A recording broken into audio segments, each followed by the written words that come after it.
Sangat-sangat tajam, kualiti yang bagus. Ni saya beli harga dalam RM25, 3-4 tahun lepas lah. Sedang dia berada dekat bawah ni. Setidak-tidaknya kita safety.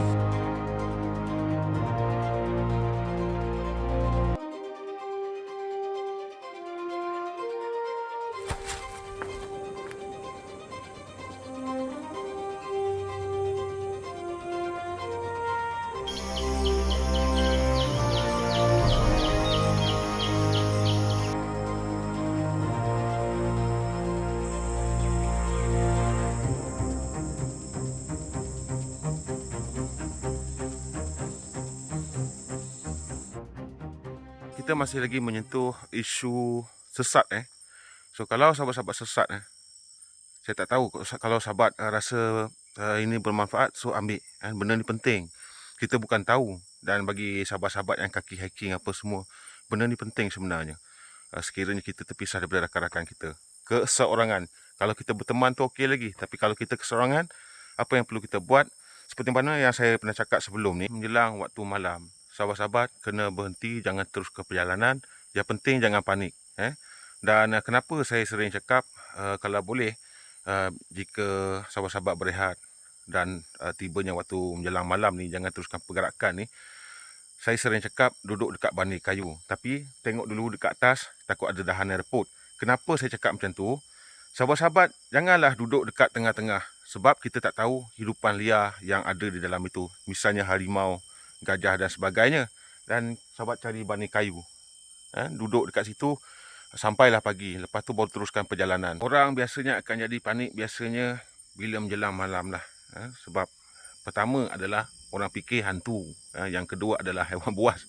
Biasanya macam tu. Dalam otak kita ni sentiasa fikir benda yang bukan-bukan. Video saya yang sebelum ni cerita pasal bakar belacan dekat hutan tu, banyak yang bagi idea-idea dekat situ. Padahal saya buat video tu suka-suka je sebenarnya. Sepanjang-panjang saya bercakap dalam video tu, orang ambil ataupun tidak dia punya inti tu. Dan dekat situ juga saya baca komen. Video dia 16 minit, lagi 3 minit buat eksplorasi sekejap je. Disebabkan itulah saya buat tajuk tu, jangan bakar belacan dalam hutan. Kena faham dia punya isi, konteks, definisi dia tu. Belum apa-apa lagi dah hantu, jin apa semua. Pelik-pelik lah. Tu belum lagi suruh saya baca mentera-mentera. Gila apa baca mentera.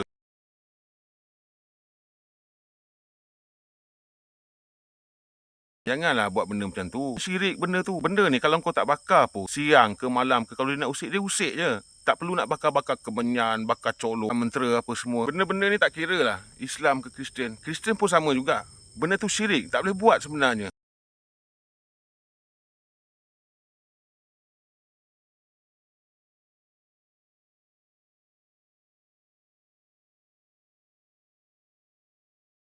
Aduh, aku kadang tak faham dengan korang ni sebenarnya. Sebelum tu okay, saya tunjuk bandi-bandi kayu yang sesuai dijadikan tempat perlindungan lah. Okay.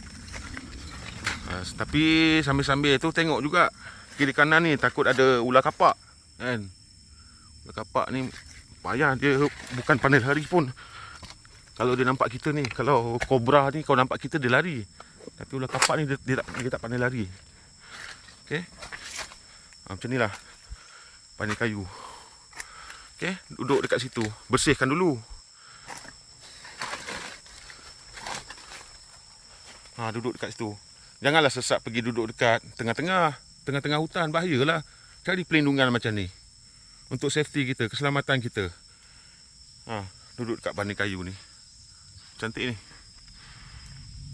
Bila sahabat-sahabat dah kekurangan air, dah tak ada air pun dah habis apa semua. So metod dia adalah, bila kita nampak pohon buluh macam ni, dekat dalam buluh ni mesti ada air dalam ni. So kena ketuk lah kan, untuk kita cek dalam ni ada air ataupun tidak. Dan ada setengah buluh ni dia ada air dekat dalam dia. Itu penting. Walaupun sahabat malas nak bawa packing yang besar, sahabat-sahabat bawa lah beg yang sederhana macam ni. Kemudian dalam ni mesti ada benda-benda asas seperti mana camper yang lain. Diorang lengkap dengan dapur kecil dia apa semua. Tapi ini hiking kan, barang yang sesimpel-simpelnya, misalnya pisau, air. Ni kalau habis, botol jangan buang. Kita boleh isi air dekat dalam ni nanti. Tak kisahlah kalau sahabat-sahabat jumpa sungai, kita ambil air daripada buluh ni, kita boleh timbun lah. Walaupun sahabat-sahabat malas nak bawa parang ketika hiking, ni saya rasa boleh consider lagi, bawa lah pisau yang kecil macam ni. Kan kata dia tak sebagus parang untuk kita survive sekiranya berlaku perkara-perkara yang tidak diingini tu. Misalnya macam kita sesat apa semua kan. Setidak-tidaknya ada kita punya metod tu dengan menggunakan pisau. Saya sendiri pun malas nak bawa parang sebenarnya kalau saya masuk dalam hutan. Jadi pisau yang macam ni. Saya baru order lagi satu pisau, bukan parang tapi pisau kecil, lebih kurang panjang ni lah, lebih kurang. Okay, kita tengok dekat dalam dia.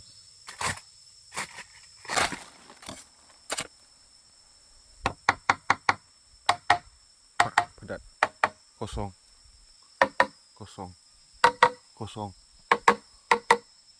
Kosong. Dengar. Dia padat. Okey.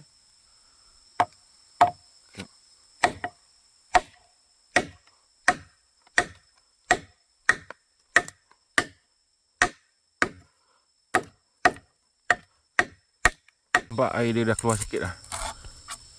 Okey. Dia dah meleleh dah. Nampak?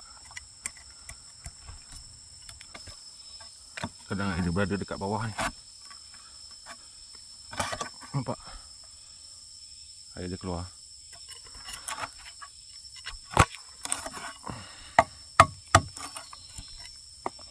Okey. So kita boleh timbul dia punya air ni. Walaupun tak banyak pun. Ada setengah pohon buluh tu dia ada banyak air dia. Jadi kita kena ketuk-ketuk lah. So kalau padat dekat situ, ada air lah dalam tu. Kalau kosong, maknanya tak ada air lah. Okay.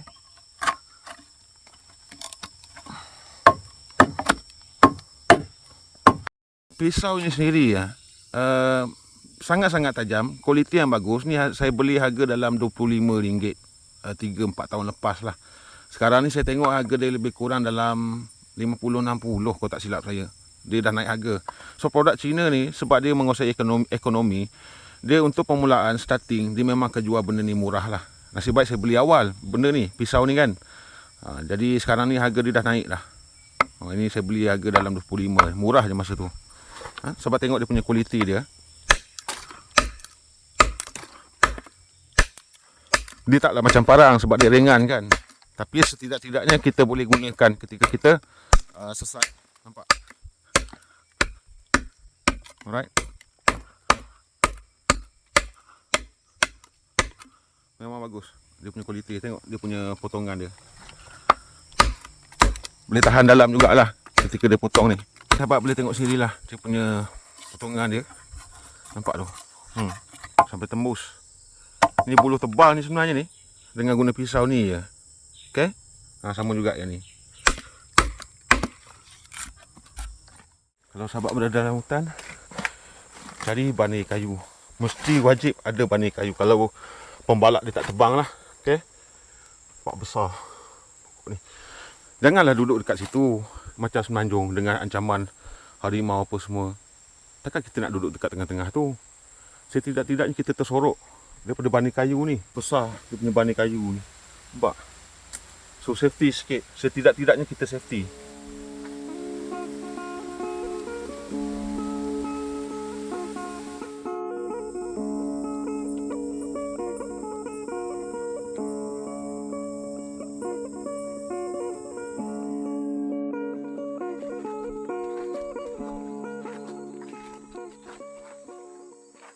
Dan paling utama sekali, bila berjalan dalam hutan ni, kena pastikan sahabat jauh daripada gaung. Ni gaung ni, tak nampak ni sebenarnya ni. So, perhatikan keadaan sekeliling. Keselamatan diri itu paling penting sekali lah. So, jangan tergopoh-gapah ketika kita mencari laluan untuk kita balik tu kan. Tak kisahlah kita berada dalam hutan tu 3 hari ke, 1 minggu ke, seminggu lebih ke. Jadi yang paling penting sekali adalah kita ada air. So kalau nampak pohon buluh tu, bolehlah kita rasa bersyukur sikit.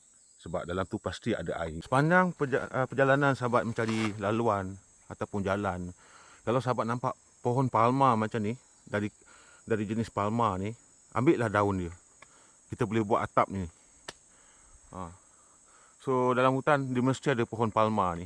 Ambil secukup-cukupnya untuk kita membina penempatan sementara. Nak kata pondok tak pondok juga, tapi kita boleh jadikan dia untuk perlindungan sebagai atap. Okay? Dalam hutan mesti ada, jangan risau. Yang ni pun kita boleh jadikan sebagai atap juga. Okay? Kita boleh jadikan sebagai atap juga ni. Ni. Kemudian lagi satu untuk kita membina shelter. pohon pohon pisang liar ni kadang-kadang pun terdapat juga di dalam hutan. Sama juga kita boleh jadikan dia sebagai atap. Banyak. Sumber-sumber banyak dekat dalam hutan ni. Nampak tu? Dan ada pohon pisang liar. Boleh dijadikan sebagai atap juga. Okay, banyak dekat sini. Okay, sahabat.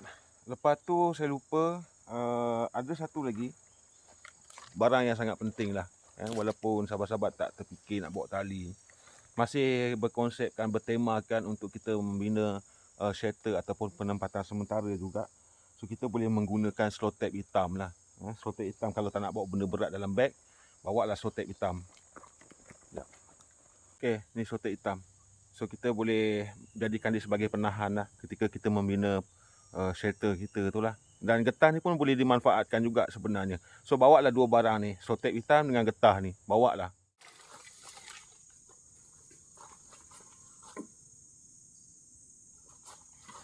Okay, nanti kita akan slow tape dekat sini. Sekiranya tuan-tuan dan puan-puan tak ada tali, so nanti kita akan slow tape dekat sini. Tebal lah, baru dia boleh bertahan. Cukup lah sebab kita bukannya duduk dalam hutan tu lama. Sebab kita akan berpindah juga.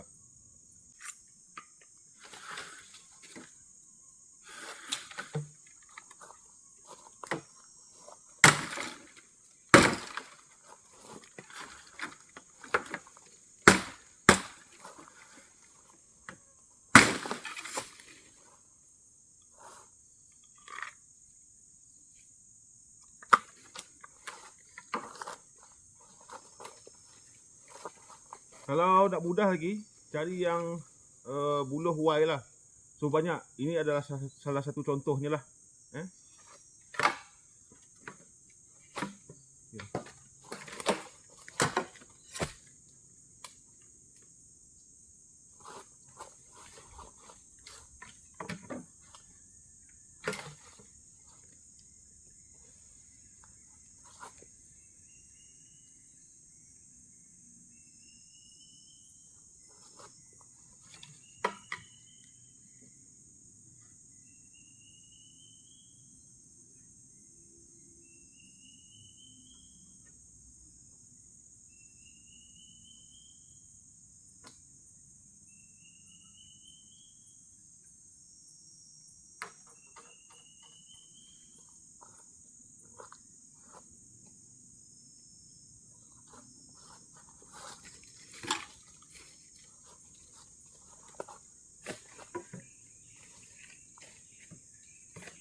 Dekat sini pun kita slow tape juga.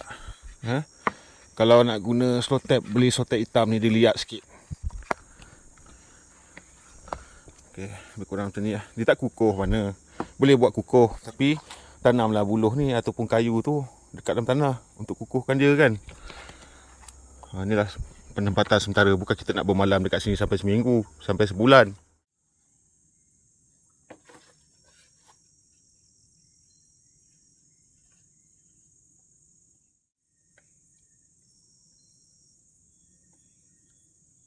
Pondok perlindungan sementara kita ni lebih kurang macam ni lah. Ini boleh diperkemaskan lagi ni sebenarnya. Ini adalah contoh. Boleh diperkemaskan lagi. Bagus rotek hitam ni. Okay. Tuan-tuan, puan-puan, cari daun pisang tadi. Daun pisang liar ataupun pokok palma ni dia punya daun. Ambil, kumpul sebanyak-banyaknya. Buat untuk tutup. Lebih kurang macam ni lah dia punya shape dia. Okay. Dan kita akan berlindung dekat sini nanti. Dekat bawah ni. Kalau nak buat besar lagi kan. Kalau tidak pun, kalau malah nak buat, duduklah dekat bandir kayu tu. Jangan duduk dekat tengah-tengah. Hutan Semenanjung ni kita tahu harimau banyak apa semua. Kalau hutan Borneo ni kita nak risau beruang matahari lah. Itu yang kita risau sebenarnya. Okey sahabat, misal katanya dekat situ dia tak ada pokok pisang liar ataupun pokok palma dekat kawasan tersebut, tapi dia mesti ada punya. Macam dekat belakang saya ni kan. Tak nampak tu. Ada daun yang boleh kita buat, boleh jadikan sebagai atap. Dan sekiranya tak ada, kita boleh guna daun biasa saja. Ni, daun-daun ni kita boleh gunakan juga sebenarnya. Kemudian untuk dia punya tulang ni rapat kan. Ini contoh saja dekat tengah ni. Kalau ada daun pisang cukup 2, kita pasang 2 ataupun 3 lah. Tapi kalau tak ada daun-daun pokok pisang liar ni ataupun pokok palma dekat dalam hutan tu, so rapatkan. Cari lagi rapat supaya mudah kita nak letak dia nanti. Okey, sahabat, ini adalah contoh, saya tak buat sepenuhnya. Pertunjukan ini siap apa semua, barulah kita boleh berteduh dekat sini kan. Mudah-mudahan tak adalah hujan lebat dekat kawasan tuan-tuan perempuan tu kan. Lagi satu mitos yang mengatakan garam boleh menghalau haiwan arachnid. Arachnid ni dia bukan serangga, dia arachnid sebenarnya. Misalnya macam kalajengking, lipan, dia bukan serangga, dia arachnid sebenarnya, dalam keluarga arachnid. Kemudian ular. Mitos-mitos kita tabur garam dekat kawasan tersebut. Jangan bazir garam tu untuk tabur garam dekat sekeliling penempatan kita tu. Bazir benda tu. Sebenarnya benda tu tak berkesan pun sebenarnya. Okey sahabat, kedengaran hujan lebat belum sampai dekat sini lagi. So dalam hutan ni, walaupun jam 3.30 sekarang ni, 15.30, walaupun dalam hutan, sebab dia dilindungi oleh daun-daun yang tebal, apa semua kan, suasana dia akan jadi berbeza. Dia akan gelap lah dekat dalam hutan tersebut. Okay. Paling utama, kalau sahabat-sahabat cari laluan untuk pulang, pastikan sahabat-sahabat sentiasa alert. Sebab boleh jadi dekat kawasan sahabat-sahabat jalan, cari jalan pulang tu, ada gaung dekat situ kan.